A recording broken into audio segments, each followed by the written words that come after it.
పరిస్థితిలో ఉన్నది ఎట్లా పోతుందో ఏమనేది తెలియదు. ఫుల్ కలిసినావు ఈరోజు.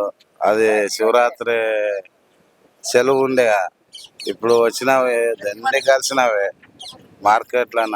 ఎట్లా అన్నది రైతు పరిస్థితి తెలియదు. ఎన్ని ఎకరాలు వేసారు బాబాయ్?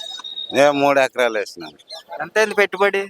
పెట్టుబడి 3 లక్షల చిల్లర అయింది. 300 కూలి, లేబర్ కూలి. ఇంకా ఎకరానికి ఏమవుతుంది అది వాళ్ళకి, కూలోళ్ళకి ఇంత అయితే మాకు లాసు 2 లక్షలు అవుతుండే. ఎంత ఉందని చెప్తున్నారు ఈ రోజు ధర? ఇంకా దాలే పోయినారు కదా, తీసుకొని పోయినారు, ఇంకా రాలే, అది చెప్పలేదు. రైతు అదోయంగా ఉన్నది, ఏమనేది తెలియదు.